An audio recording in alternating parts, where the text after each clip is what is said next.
Muy buenas tardes a todos los amigos que se conectan a esta transmisión del Archivo Histórico del Departamento del Atlántico y de su Centro Interactivo de Memoria Urbana, CIMU. En estos espacios de la Cátedra de Historia Soy Barranquilla, que llega a ustedes con los auspicios de la Secretaría de Cultura, Patrimonio y Turismo de la ciudad de Barranquilla, tendremos en la tarde de hoy una conferencia sobre las migraciones árabes hacia nuestra ciudad y sus aportes dentro de los campos de la sociedad y del comercio. Para ello, contamos con la participación de Laura Carolina de Moya Guerra. Laura Carolina es estudiante del doctorado en la Universidad de Historia de Rutgers de la Universidad Estatal de Nueva Jersey. Ella es magíster en Historia y politóloga de la Universidad del Norte. Sus investigaciones y temas de interés abarcan las migraciones y diásporas en Colombia del siglo XX, con especial atención en China y la árabe.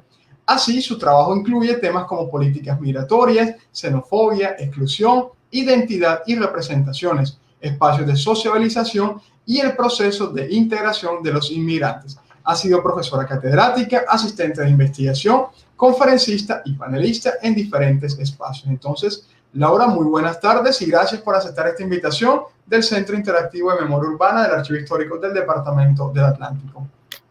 Hola, muchísimas gracias, Juan Pablo. Agradecerle también al CIMU, al Archivo Histórico, por prestar también este espacio y su canal, y a todas las entidades que están involucradas en este tipo de iniciativas que aplaudo, comparto y apoyo en una ciudad, digamos, que tiene un poco, ¿no? Ese mito oscuro y que tanto daño le ha hecho a las investigaciones de la ciudad, que es Barranquilla, una ciudad sin historia, ¿no? Entre más uno lee, más, digamos, trabaja, habla con colegas o gente también, uno se da cuenta que Barranquilla tiene muchísima historia y historia todavía por hacer, por investigar y por divulgar, ¿no? Que estos espacios los aplaudo también como espacios de democratización de ese conocimiento, ¿no? Que no se queden allí en una, digamos, en una burbuja académica a que pocas personas tienen acceso. Entonces, aplaudo eso en este sentido. Bueno, gracias, muchas gracias, Laura. Y bueno, el tema de investigación precisamente que tú manejas es una forma también de visibilizar todos estos procesos de ciudad, esto que tú misma comentas de que Barranquilla es una ciudad que tiene muchísima historia y que tiene muchas cosas que contar. Entonces yo sé que en la tarde de hoy vamos a aprender muchísimas cosas acerca de todos los aportes de las colonias de inmigrantes, en este caso de la árabe, a nuestra ciudad. Entonces, bueno, Laura, el espacio es para ti, ¿vale? Gracias nuevamente por aceptar nuestra invitación. Dale. Bueno, primero que todo, muchísimas gracias a todas las personas que están conectadas, las que están ahora y las que verán después este Facebook Live. Antes de comenzar, a mí me gustaría, digamos, hacer una aclaración importante, que es lo que voy a presentar el día de hoy, que se titula Migración Árabe a Barranquilla, Sociedad y Comercio. Es, digamos, una adaptación para este espacio de lo que fue mi tesis de maestría en historia en la Universidad del Norte, la tesis que trabajé durante 2 años y que sustenté. Eh, entonces, muchas de las cosas que están aquí en esta presentación y que yo voy a conversarles el día de hoy es sobre eso. Entonces, mi tesis originalmente se titula Migración, Negocios y Familia, las actividades económicas de los árabes en Barranquilla en un periodo de 1920 a 1945. Entonces, para que tengamos eso allí en cuenta, entonces, en estos ejercicios de democratizar el conocimiento, este es un espacio para esto y esto es lo que yo he preparado pues para ustedes. Adelante, Juan Pablo. Entonces, una pequeña introducción, digamos que en muy grandes rasgos, si se quiere, mi trabajo, lo que yo buscaba en ese momento era entender ese fenómeno migratorio que se dio en Barranquilla, digamos, en la primera mitad del siglo XX, es decir, de 1900 a 1950, un periodo de 50 años.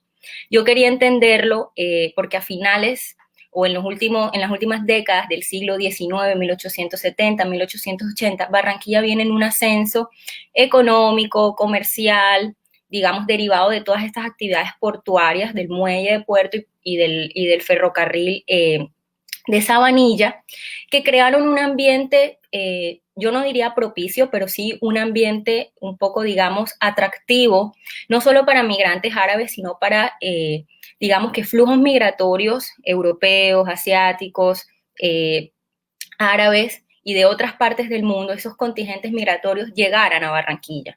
Entonces, yo lo que quería entender eso, ¿no? Cómo estos grupos migratorios, en especial la comunidad árabe o estos migrantes árabes, llegan a Barranquilla, se instalan en una ciudad y bueno, empiezan a desarrollar, por supuesto, a la par de una adaptación al nuevo contexto, también una vida comercial y económica. Entonces yo para eso lo que hice fue reconstruir la trayectoria comercial de 4 familias árabes que se asentaron en la ciudad en este periodo. Yo trabajo antes de 1950. Y digamos que este interés o este objetivo recae, además de lo que ya expliqué, en que cuando yo hacía un barrido, digamos, de las investigaciones, de los trabajos que se habían hecho, me centré en Barranquilla porque justamente aquí en una ciudad donde, digamos, la comunidad árabe ha sido y es tan notable y tan fuerte, eh, yo yo noté que había como una carencia de trabajos, ¿no? Muchos trabajos eran desde una mirada regional, es decir, los árabes en la región Caribe o los árabes, no sé, en el Chocó, cosas así. Entonces yo decía, y bueno, esto tiene sentido en la medida en que la historia regional resurge en los años 80, ¿no? Como esa mirada de las regiones más allá de los Andes colombianos, del altiplano, y en un afán, digamos, por cubrir o explorar esas historias regionales, digamos que las migraciones árabes o las migraciones en general encausan allí, pero sí creo que hacía falta y hace falta todavía mucho más trabajo en un contexto tan específico y tan especial como fue Barranquilla, que fue la ciudad del Caribe colombiano y de Colombia en general, donde el fenómeno migratorio fue mucho más visible que en otros espacios de Colombia, ¿no? Entonces, ese era mi objetivo, ¿no? Aportar un poco, digamos, con esta investigación a ese vacío que yo identifiqué, ¿no? Entonces, digamos que utilizo el método o hago unos casos de estudios, pero no hago uno, sino que hago 4, que van a ser las 4 familias que ya les voy a explicar. Siguiente, por favor. Juan Pablo, porfa, pásala.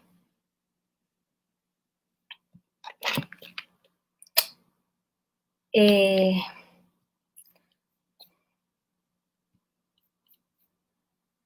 bueno, ese es el que hago o el que me interesaba estudiar en ese momento. ¿Cómo lo hice? Fue, digamos que la reconstrucción de la trayectoria comercial la hice a través de los protocolos notariales que reposan en el Archivo Histórico del Atlántico. Eh, Estos protocolos, digamos, son una fuente extremadamente valiosa, fascinantes también. No solamente nos brindan información, digamos, sobre aspectos comerciales, económicos de un sujeto o de una familia o de una ciudad, sino que también nos permiten a los investigadores, digamos, tener una mirada de esas dinámicas familiares o un poco más internas de los propios sujetos estudiados, ¿no? Entonces, lo que yo hice fue un barrido, de estos protocolos notariales y me están escuchando porque creo que se cayó la presentación de Juan Pablo.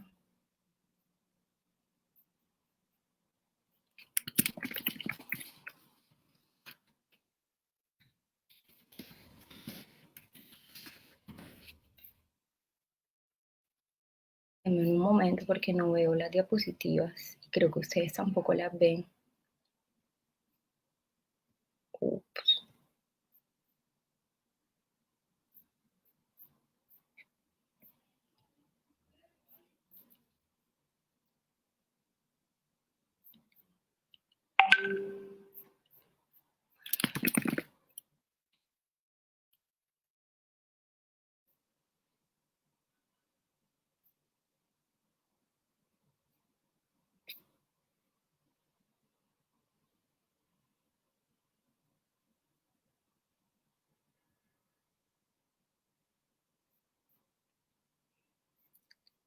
Ya me dice Juan Pablo que se cayó, entonces esperamos un momentico a que él se vuelva a conectar y, y seguimos. Qué pena.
Laura, Sí, listo, ya para seguir retomando, ¿vale?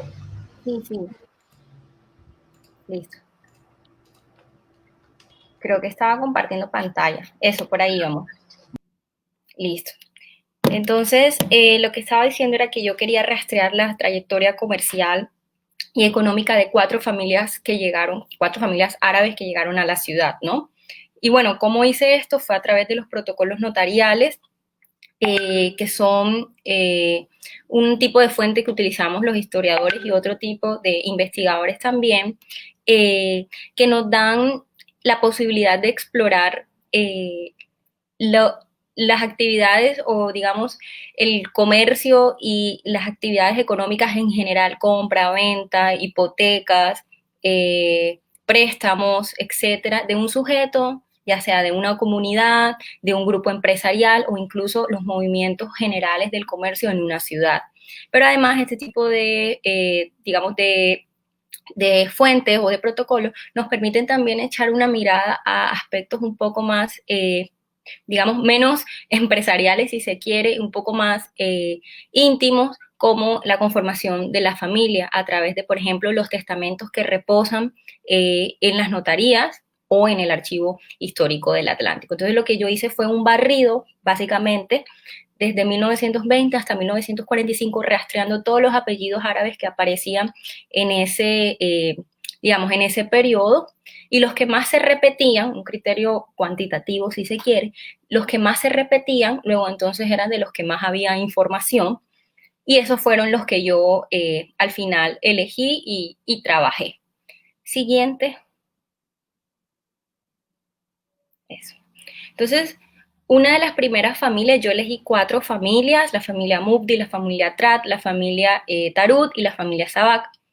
Entonces, la primera familia, digamos, no solamente en número de protocolos, aquí están organizadas en cuanto a, digamos, la cantidad de veces que se repetía ese apellido, digamos, la familia Mubdi.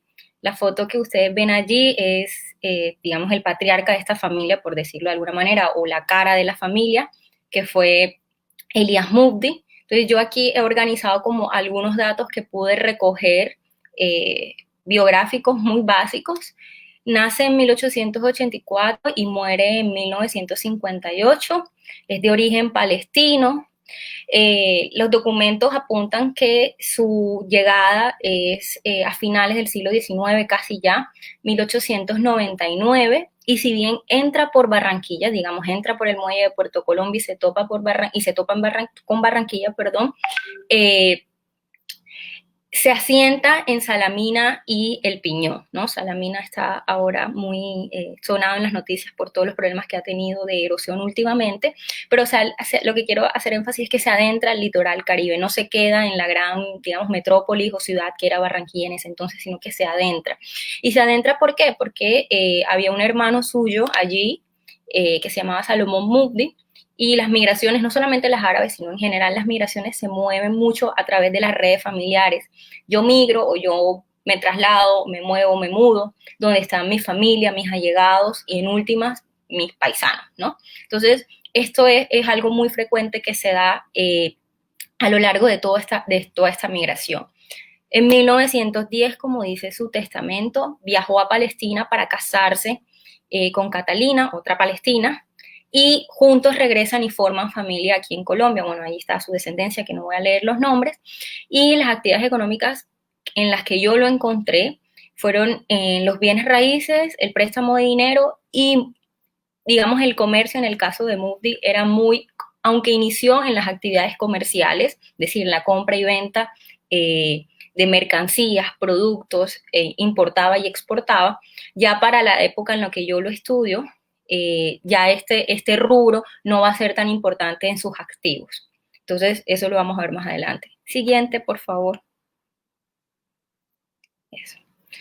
La segunda familia es la familia Trat, una familia, como le digo yo, un poco desaparecida, porque todos los apellidos que están aquí, de alguna manera los hemos escuchado y siguen, digamos, los descendientes de estas familias muy ya colombianizados, si se quiere, de alguna manera, ¿no? Pero esta familia en particular me costó un poco de trabajo porque no logré encontrar descendientes, aunque yo no me baso en entrevistas ni en testimonios orales, siempre es, digamos, beneficioso conversar con los descendientes de estas familias o en general de las familias que uno estudia, ¿no? Entonces, y esta familia me llamó mucho la atención porque quien migra no es un hombre soltero, varón, joven, como generalmente las migraciones se estudian, o las migraciones árabes, ¿no? Que eran hombres buscando aventura o buscando un mejor futuro, ¿no? La que migra es una mujer, madre de familia tenía 6 hijos y además era viuda, ¿no? Una condición allí, no solo mujer, sino además viuda. Ella en español se llama Amelia Satar, o se llamaba Amelia Satar, viuda de Trat, nace en 1855 y no tengo registro de cuándo muere. De origen libanés, llega a Barranquilla antes de 1907, la fecha exacta no la sé, pero calculo que es 1907 por los documentos que he podido revisar, el nombre de su esposo, de sus hijos, y son Miguel, Julio y Gabriel los que realmente van a darle, digamos, vida o vida comercial a esta familia, ¿no? Ellos van a fundar una casa comercial que se llama Trat Hermanos más adelante y bueno, van a desarrollar allí actividades como los bienes raíces, el préstamo de dinero y característica de esta familia era que tenían acciones diversas en muchísimas compañías a nivel nacional. Entonces, este capítulo de mi tesis yo lo titulé La mujer migrante de Sale, por, digamos, en honor o haciendo, rindiendo memoria a Amelia, que me parece una historia de resaltar, porque muchas veces las migraciones, no solamente la árabe, sino se habla del hombre migrante, pero en este caso era una mujer y además viuda, migrante con hijos, ¿no? Entonces, es bien interesante. Siguiente.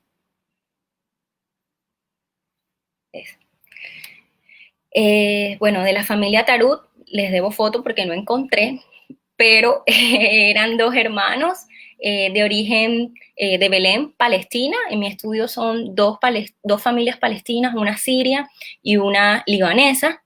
Son Jacobo y Pedro, que más o menos, bueno, tengo las fechas de nacimiento y de función de Pedro, 1896, muere en 1943, y Jacobo debe estar por allí también. Llegan a Barranquilla antes de 1916 y se casan con dos hermanas también palestinas, hermanas entre ellas, María y Gilma Hasbun. Y bueno, tienen también allí una descendencia. Y las actividades económicas de estas familias fueron bien interesantes porque, digamos que ellos, a mi manera de ver, representan, digamos, ese estereotipo que se tiene, en el buen sentido de la palabra, de los inmigrantes árabes, es decir, se concentraron muy fuerte o sus negocios estuvieron muy vinculados con el comercio. Además, tuvieron ganaderías, tuvieron una curtimbre, que es la última que se ve aquí en el cuadro, última dice las curtimbres de Barranquilla en 1933, Tarut Hermanos, Jacobo Tarut Hermanos, con la dirección, y también tuvieron, digamos, relación o tuvieron negocios en la cuestión de las acciones, tuvieron acciones en diferentes compañías a nivel nacional. Entonces, esta también fue una familia muy interesante de estudiar. Siguiente.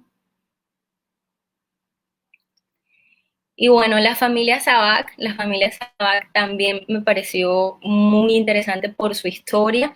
Son tres hermanos migrantes provenientes de Damasco, Siria, que entran por Barranquilla, pero no se quedan en Barranquilla, van hasta Ocaña. Estamos hablando de comienzos del siglo XX, o sea, era difícil el transporte. Entonces, imaginar uno que estas personas llegaron a un país que no conocían, que probablemente era la primera vez que viajaban, en una lengua que no dominaban, por supuesto.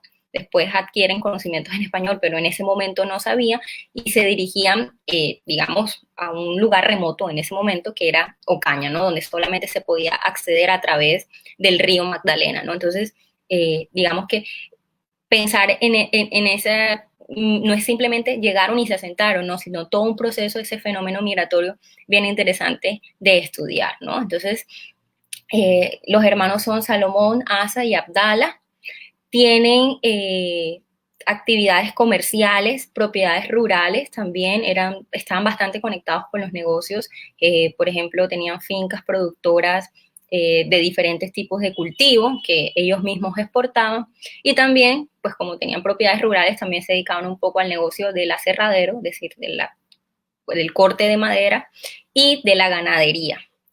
De las casas comerciales fueron uno de los más activos, es decir, constituían casas comerciales, empresas bastante seguido y se asociaron con muchos, digamos, paisanos de ellos, otros inmigrantes árabes que llegaban no solo a la ciudad de Barranquilla, a Ocaña, sino también a nivel nacional. Entonces, algunas de las casas son Rumié y Sabac, Sabac y Bru, tuvieron una fábrica de sombreros, lo que me pareció interesante, y Turbay y Sabac. Entonces, la foto allí es de Salomón Sabac. Siguiente. Y estas dos fotos pues son de los otros dos hermanos, que son Abdala y Asad Sabac.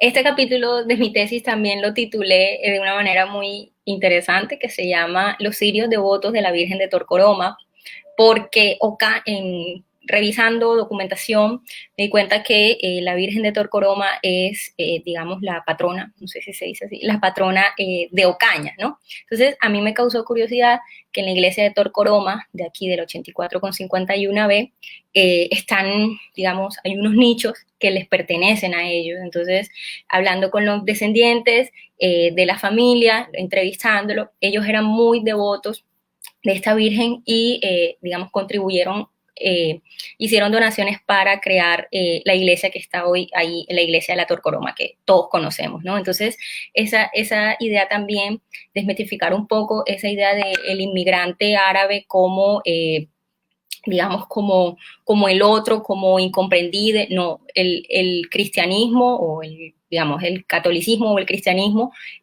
como un punto en común entre, digamos, los colombianos o la cultura colombiana y también ellos, ¿no? Muchos eran árabes cristianos. Siguiente, por favor. Entonces, esas, digamos, a grandes rasgos, muy grandes rasgos, fueron las familias que yo elegí para estudiar. Nuevamente, no fue un criterio arbitrario, obedeció a un, si se quiere, un criterio muy cuantitativo. Y las familias provenían de países distintos o de regiones distintas. Sin embargo, comparten algunos patrones migratorios al instalarse en Colombia, que fue, por ejemplo, dos de ellas se adentran en poblaciones rurales, como fueron Salamina y Ocaña, en las últimas décadas del siglo XIX y las primeras décadas del XX. En el cambio del siglo, es decir, 1910, 1905, dejan el mundo rural atraídos, digamos, por las oportunidades que ofrecía Barranquilla como una ciudad-puerto. Barranquilla está experimentando su mejor, digamos, momento comercial y económico. La industria está creciendo derivado de la actividad portuaria, está aumentando la población, ¿no? Entonces, en busca de ese mejor futuro también, pero en miras, en el lado comercial, si se quiere, o económico, en miras de poder conectar con los mercados internacionales, pues Barranquilla era la conexión de Colombia con el mundo entero.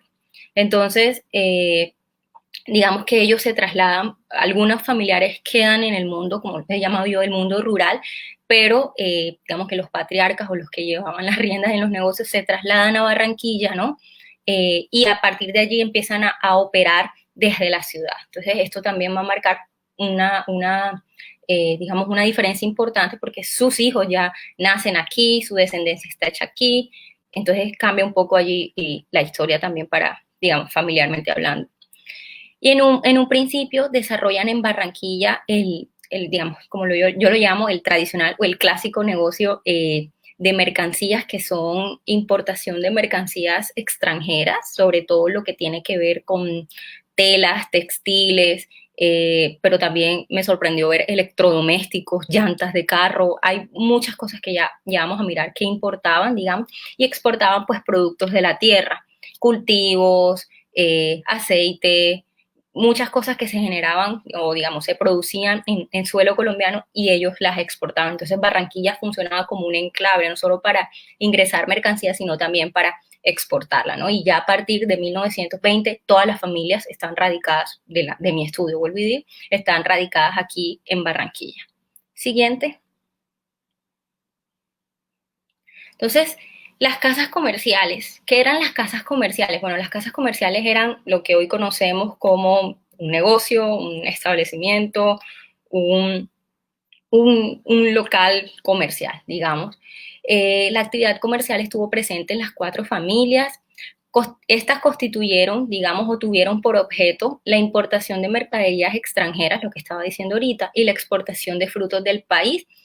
Pero ojo, y esto es importante y yo creo que muchas veces se omite, así como cualquier otro negocio lícito de comercio. Y vamos a ver más adelante que las actividades comerciales, es decir, la compra y venta de mercancías era solamente una pequeña parte, digamos, de ese portafolio, si lo queremos llevar en términos modernos, de ese portafolio que tenían estos inmigrantes, es decir, de las actividades que ellos desarrollaban. Y que muchas veces la historiografía o los historiadores, los investigadores poco tocan, se refiere a los migrantes árabes o a este grupo empresarial simplemente como el comercio y se limita un poco más allá la mirada a otro tipo de actividades que a mi manera de ver son también importantes de analizar. Y las casas comerciales, bueno, ¿cómo se constituían? la familia era el pilar fundamental de estas sociedades comerciales, sobre todo pues los inmigrantes de primera generación, es decir, los que llegaban, y a medida que iban naciendo sus descendientes, los hombres mayores, varones, eran, digamos, los encargados de ayudar o ir empapándose del negocio poco a poco, ¿no? A medida que iban creciendo. Entonces, tanto así que me sorprendía cuando revisaba los documentos que cuando moría uno de los, digamos, de los integrantes o de los miembros de estas casas comerciales, se cerraba y automáticamente al día siguiente se abría otra, ¿no? Entonces, eso también puede dar una pista de lo importante que era pues la familia en la conformación de estas empresas o casas comerciales. Siguiente. Bueno, allí simplemente les quise poner dos fotos que no creo que son casualidad de las dos familias de mi estudio que yo encontré que su vena o su lado comercial era todavía muy, muy activo, que son la familia Tarut y la familia Sabac.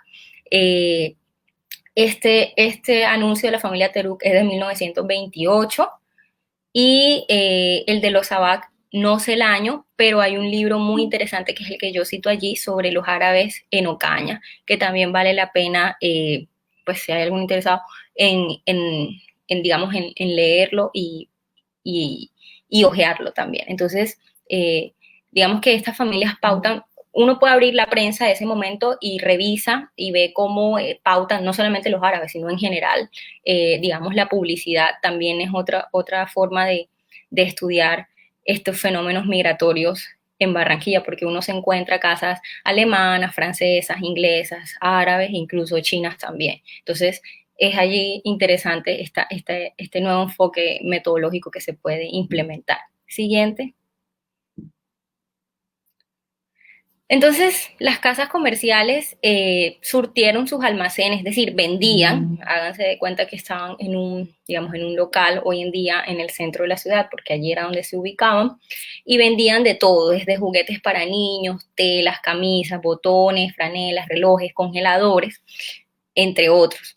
Abastecerse, digamos, de esta variedad de artículos requirió una red de importaciones muy vasta. Y digo basta porque no solamente abarcó Estados Unidos y Europa, que es lo que uno pensaría también, digamos, de que donde son de procedencia la mayoría de los artículos o productos, pero también tendían redes latinoamericanas y eso me pareció muy, muy, muy interesante. Entonces, por ejemplo, de los Estados Unidos trajeron llantas, refrigeradores, congeladores, equipos de juego de billar, artículos de cuero, es decir, una tienda digamos que podía surtir las necesidades de la población local en ese momento, ¿no? Entonces es bien, bien interesante de ver cómo se van configurando estas familias y cómo van creando estas redes comerciales para surtir, digamos, de alguna manera, sus almacenes y sus establecimientos.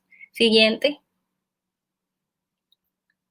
Entonces allí simplemente, este es el caso de la familia Tarut que yo estudié, a través de las protestas de letras, que son un tipo de, digamos, de protocolo notarial, se podía dar cuenta de qué se importaba, de dónde se importaba y, digamos, quién era digamos, el fabricador o el productor de estos insumos, ¿no? Entonces, por allí vemos que está Estados Unidos, pero dentro de Estados Unidos ellos traían mercancía como edredones, textiles, llantas, productos de cuero de diferentes partes de los Estados Unidos y lo sorprendente es que todavía muchas de estas compañías han cambiado de nombre, pero todavía siguen existiendo algunas, no todas, en los Estados Unidos. Siguiente.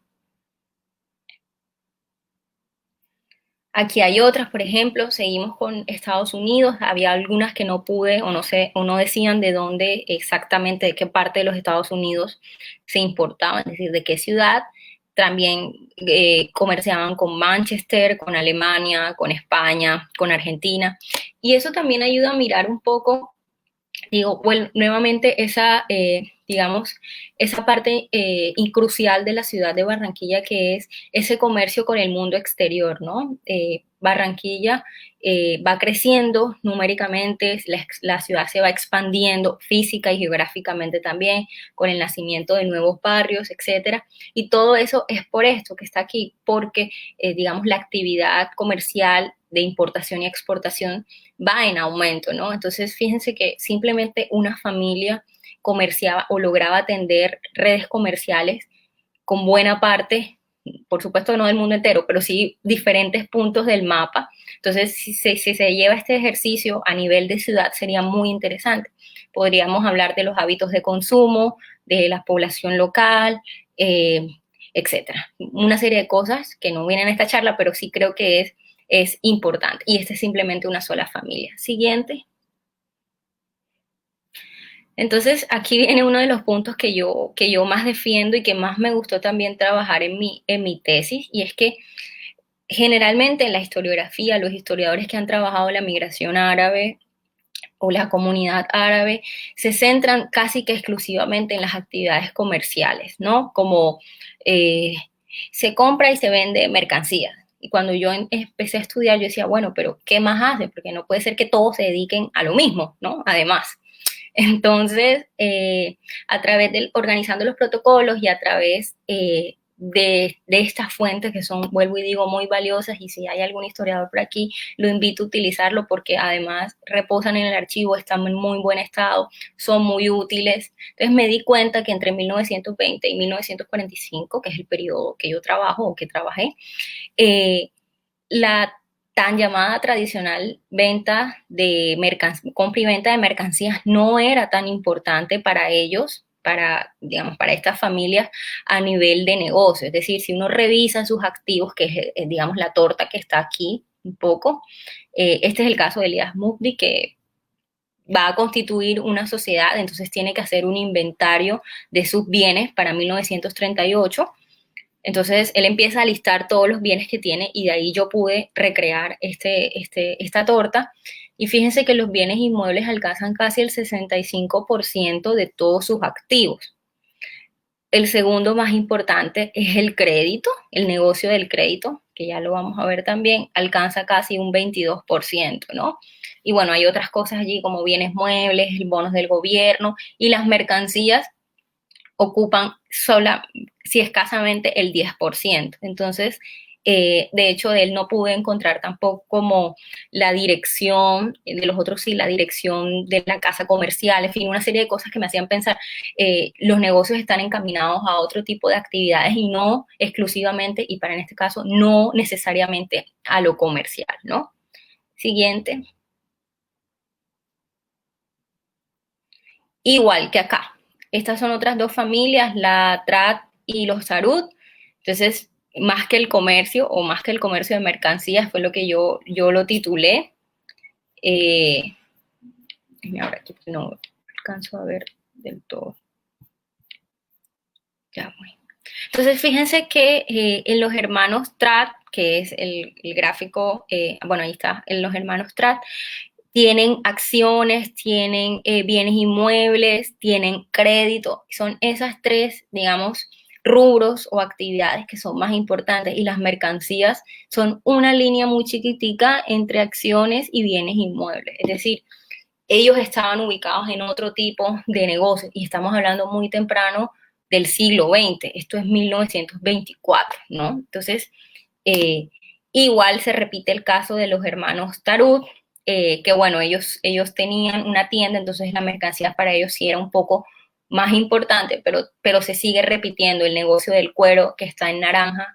Fíjense cómo digamos, toma gran parte de esta torta, ¿no? Entonces, eso creo que es importante mencionarlo, y fue uno de los hallazgos que yo encontré. Me sorprendió ver que muy temprano, en 1920, o sea, hace 100 años ya, estaban involucrados en otras actividades, no solamente, y vuelvo y digo, en la tradicional compra y venta de mercancías, que incluso es casi como mítico porque se les atribuye de que heredan, ¿no?, de los persas y de otras comunidades milenarias, si se quiere, estas actividades de trueque y cambio, casi que por ley divina, ¿no? Entonces, yo creo que eso eso sesga un poco las investigaciones y, bueno, mi invitación es a revisar estas migraciones desde otra perspectiva y claro, yo me centro en lo económico, pero hay otros enfoques, pero en el caso particular de los historiadores que hacen historia económica o historia empresarial, creo que es importante ampliar esa mirada hacia otras actividades que este grupo ha desarrollado. Siguiente. Bueno, el crédito y el préstamo de dinero también fue, como lo vieron ya en la torta, uno de los negocios importantes, sobre todo para Mufdi y para los TRAD. Este negocio empieza, como le digamos yo, tímidamente, uno puede rastrear, empiezan, la figura que se utilizaba eran las hipotecas, ¿no? Entonces prestaban dinero, se hipotecaba, digamos, le contraía el préstamo, hipotecaba, no sé, un terreno, una casa, un lote, y bueno, allí se acordaba el precio, el tiempo de pago, etcétera, ¿no? Pero lo importante de este negocio, más allá de la minucia, es que les permite a ellos ser reconocidos como prestamistas, ¿no? Sobreponiéndose un poco eso a simplemente comerciantes, no solamente dentro de su comunidad, porque encontré mucha información de que cuando los recién llegados o los inmigrantes recién llegados necesitaban, digamos, capital para iniciar sus propios negocios, acudían a estos digamos, patriarcas en una bolsa muy grande, si lo queremos poner árabes, de estos migrantes o estas patriarcas árabes de la ciudad, y acudían a ellos, ¿no? En lazos no solamente de sanguinidad, sino también de ser paisanos y de solidaridad.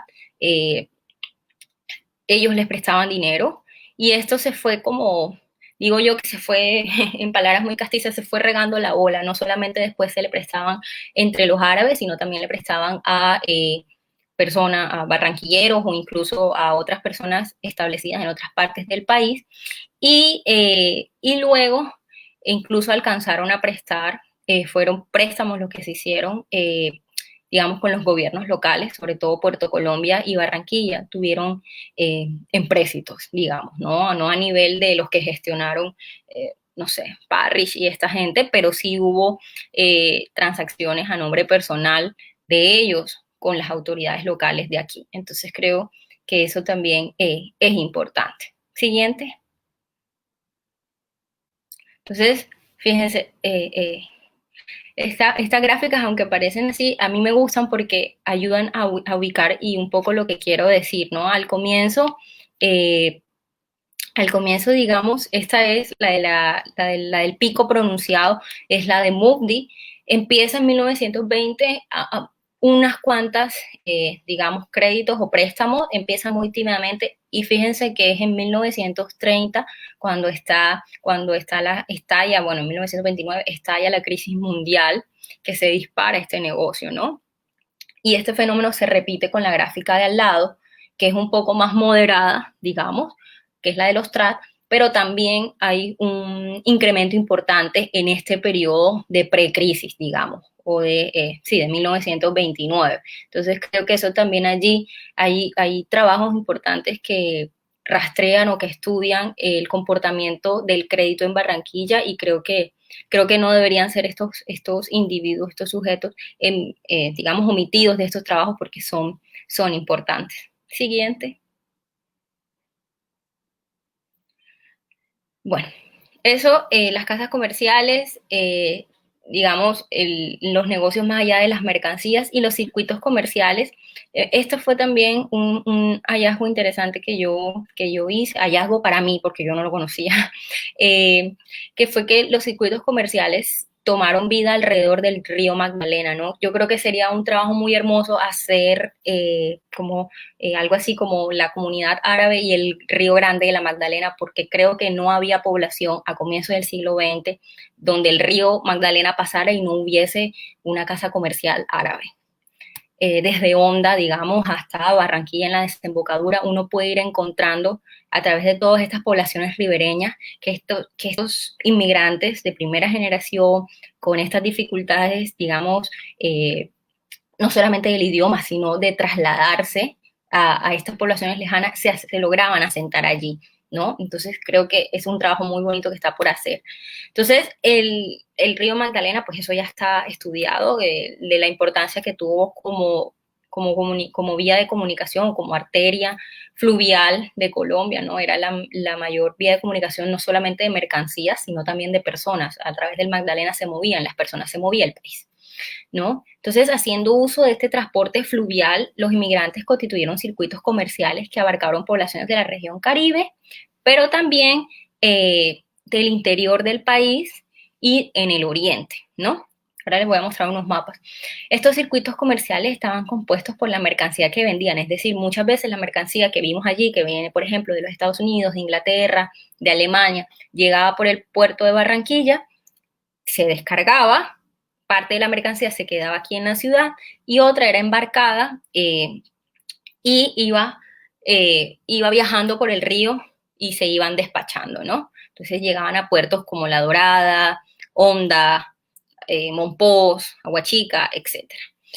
Que vendían, otorgaban figuras, bueno, allí también hay toda una serie de figuras comerciales que aparecen, ¿no? Los intermediarios, algunos comerciantes compraban al por mayor y le distribuían, etcétera, ¿no? Pero el río era el caudal principal. Y el manejo de estos circuitos comerciales tan extensos y tan amplios fue posible, ya que los inmigrantes probablemente viajaban, pero no viajaban todo el tiempo y a todas estas poblaciones porque era imposible.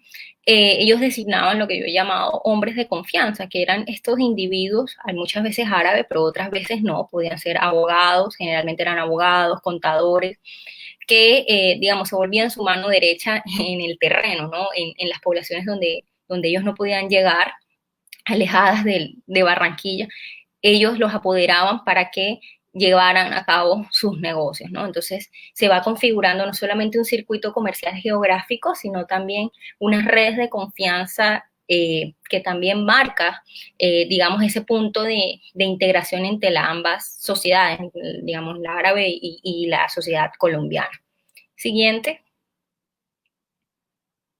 Entonces, esto es un poco lo que estoy hablando gráficamente, si se quiere. Estos circuitos comerciales, pues el circuito comercial de Elías Mufti era muy vasto. Yo creo, nada, no he encontrado la fuente, pero yo creo que llegó hasta comerciar en Venezuela.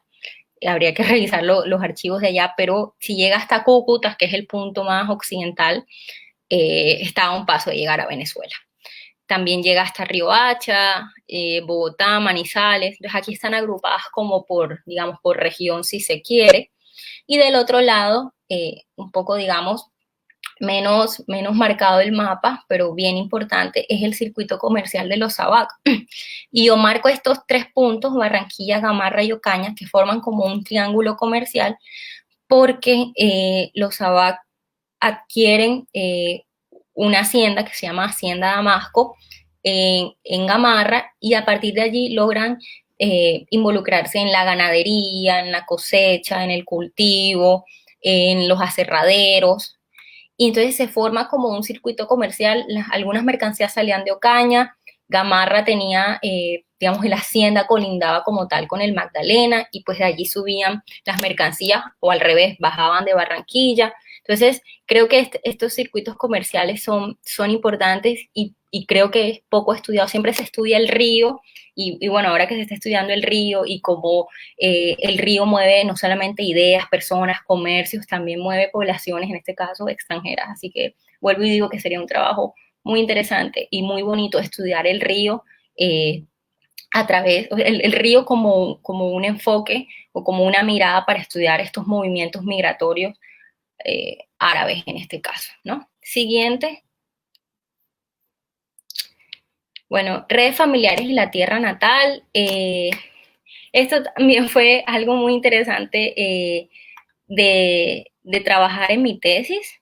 A cada familia le logré reconstruir sus redes familiares, como ustedes vieron allí, como la esposa o los hijos. Y más allá de eso, era un poco, por supuesto, al inmigrar se dan toda una serie de, digamos, acontecimientos, ¿no? De dejar la tierra natal, adaptación al nuevo medio, etcétera. Pero yo encontré, por ejemplo, que no solamente había nostalgia, digamos, si se quiere, nostalgia hacia la tierra natal, sino que la tierra natal, ya sea el Líbano, Siria o Palestina, representaban también parte de esos circuitos comerciales, en este caso transatlánticos, si se quiere, o del otro lado del mundo, ¿no? Porque, por ejemplo, me voy a permitir leérselos. El 5 de diciembre de 1928, Elias Mufdi otorgó un poder a Nicolás Mufdi, es decir, familia, no dice qué grado de familia era, pero el apellido está allí, residente en Beijala, para que a nombre del primero acepte la hipoteca de bienes raíces ubicados en Belén, que ha de otorgar el señor Salvador Sabac, por motivo de reconocerse deudor de Elías Mufdi. Es decir, es un fenómeno bien interesante. Elías Mufdi y Salvador estaban en Barranquilla, pero Salvador había contraído una deuda con Mufdi y para pagársela iba a hipotecar un bien inmueble, una casa o un bien inmueble, un bien raíz ubicado en Belén. Como Mufdi y Salvador estaban en Barranquilla, no podían trasladarse. Luego entonces Nicolás, digamos, tomaba o representaba a Mufdi en estos negocios. Por supuesto, Salvador tendría que haber hecho lo mismo, dar otro poder o otorgar otro poder notarial. Entonces, es supremamente fascinante cómo esas redes familiares se mantienen, no solamente por la nostalgia y por el añoro de querer volver a la tierra, ¿no? O de los familiares que se dejaron, sino que esas familias que no emigraron, que poco son estudiadas, también jugaron un papel supremamente importante en la configuración, digamos, además de la familiar, claro está, en la configuración de estos empresarios en el Caribe colombiano y particularmente en Barranquilla, ¿no? Entonces allí, por ejemplo, estamos viendo cómo este sujeto, Nicolás Mufdi, sirve a Mufdi de representante a Elías del otro lado del Atlántico.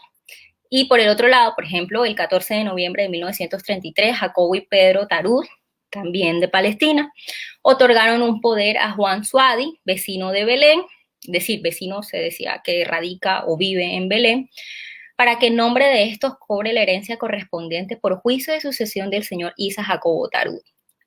Isa Jacobo Tarud era el padre de Jacobo y Pedro, ¿no? Entonces, fíjense cómo es interesante que se siguen manteniendo estas redes y no solamente se mantienen por el hecho de que se extraña la tierra o se extrañan los familiares, sino porque representa en últimas un brazo lejano, pero brazo al fin de estos circuitos comerciales. Y creo que el estudiar estos simplemente son dos ejemplos, pero hay muchos otros que yo logré encontrar. Por ejemplo, las viudas, digamos, se enviudan aquí en Barranquilla, entonces para hacer toda la sucesión del esposo apoderan, muchas no hablaban español, entonces los hijos varones mayores eran sus representantes. No, es fascinante realmente esa mirada, ¿no? De esos inmigrantes, de esas familias que no migran y que casi no son estudiadas, porque se estudia es al que migra, al que viene, al que logra aprender el idioma, al que se adapta, al que tiene descendencia, pero esos que no migran también jugaron un papel, lo que yo he podido encontrar, también jugaron un papel supremamente importante en la configuración de estos circuitos comerciales, si se quiere. Siguiente. Entonces, las redes familiares al emigrar ellos dejaron parientes en su tierra natal, los cuales sirvieron como sus representantes en los negocios transatlánticos, que tuvieron. En la distancia, es decir, estando en Barranquilla, arrendaban, vendían, hipotecaban y en general realizaban cualquier tipo de transacción con propiedades y bienes que tenían en su tierra natal. Al morir un familiar, eso es algo que yo encontré, como en el caso de Jacobo y Pedro, se intensificaba un intercambio de poderes notariales otorgados a los parientes del otro lado del Atlántico con instrucciones específicas sobre cómo proceder con los derechos gerenciales que correspondían. Es decir, mi padre, un familiar, alguien murió, yo no puedo ir, no puedo viajar, pero apodero a mi primo, mi hermano o mi amigo de confianza para que me represente allá. Como lo hicieron en el exterior, en Colombia también tejieron redes familiares de las cuales representaban una expansión de sus negocios a través de la modalidad de sucursales. Muchas de estas familias, yo estudié las que estaban en Barranquilla, pero muchas de estas familias tenían parientes en otras partes. El caso pues, más visible de mi estudio son los Sabac, que estaban en Barranquilla, pero tenían un hermano en Ocaña, pero muchas de estas familias tenían familiares o conocidos, pero familiares también, más que todo, en varias poblaciones colombianas, lo que representaba, digamos, la facilidad y también la facilidad y digamos, la manera de representarse a ellos mismos a través de sus familiares, es decir, podían crear sucursales de sus casas comerciales, lo que por supuesto facilitaba todos los procesos de intercambios comerciales. Siguiente. Y bueno, ya, para no hacerlo más largo, como consideraciones finales, yo tengo 3 puntos que me parecen importantes a trabajar, y más que consideraciones finales, yo digo que son como puntos, se pueden servir como puntos de análisis o de arranque para futuras investigaciones. Y el primero es, los inmigrantes árabes desarrollaron negocios más allá de la tradicional compra y venta de mercancías, como se pudo ver. Su participación en el mercado de bienes raíces en Barranquilla, así como su rol de prestamistas a través del negocio del crédito, son temas pendientes de investigación. En los años que yo estudio, 1920, 1945, Barranquilla está experimentando una expansión urbana fuerte con el barrio El Prado, pero también con otro tipo y diversas, digamos, urbanizaciones. Allí ellos jugaron, creo yo, un papel importante a través de, si bien no tuvieron urbanizadoras propias, sí, digamos, lograron acaparar buena parte del mercado inmobiliario, y creo que eso hace falta allí. El proceso de inserción en nuevos espacios económicos y sociales, es decir, en su nueva vida en Barranquilla o en Colombia, no significó una ruptura con su pasado, pues mantuvieron vínculos activos con sus lugares de origen, como ya lo vimos. Al emigrar dejaron parientes, bienes y negocios que siguieron administrando desde la distancia, ayudando a ellos a mantener nexos económicos transatlánticos, ¿no? Un poco una mirada más, si se quiere, global de este fenómeno migratorio. Y por último, pero no menos importante, y uno de los puntos que yo creo en que hago énfasis, en que me gusta, es que las mujeres han sido relegadas en cuanto al fenómeno migratorio, desde el estereotipo que se tiene del migrante árabe joven, emprendedor, soltero, que viene buscando o que vino buscando una mejor vida. La mujer siempre quedó como relegada, ¿no? De las mujeres migrantes árabes. Hay un libro de Pilar Vargas, pero ya está, o sea, no hay más nada, y creo que vale la pena. Por lo menos yo encontré un caso, y aunque yo no hago énfasis en eso, sí invito a los demás investigadores a enfatizar en eso, porque creo que hay una posibilidad supremamente valiosa e importante, ¿no?, de resaltar allí el papel de esas mujeres árabes, que también me imagino que hubo mujeres árabes migrantes que llegaron al Caribe colombiano en diferentes condiciones y en diferentes, digamos, espacios, pero llegaron. Entonces, creo que falta allí un trabajo también que ponga la lupa en estas mujeres. Última. Listo. Muchísimas gracias por su atención.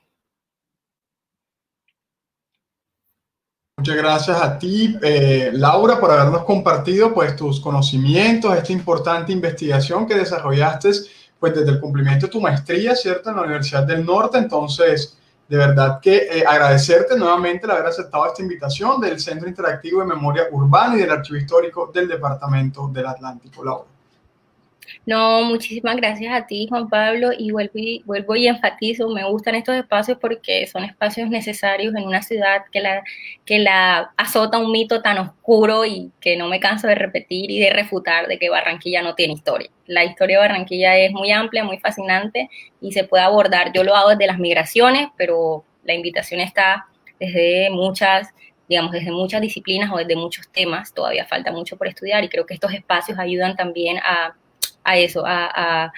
conocer un poco más de una manera didáctica, si se quiere, y a democratizar ese conocimiento que muchas veces se queda por allá olvidado. Entonces, no, muchísimas gracias a ti, y estamos en contacto. Muchísimas gracias, Laura. Ella era Laura Carolina de Moya, que nos acompañó en la tarde de hoy con este conversatorio acerca de las migraciones árabes a nuestra ciudad. Agradecemos a todas las personas que se conectaron a esta transmisión, que llega a ustedes con los auspicios de la Secretaría de Cultura, Patrimonio y Turismo de la ciudad de Barranquilla. Muchísimas gracias por su atención y que tengan todos feliz día.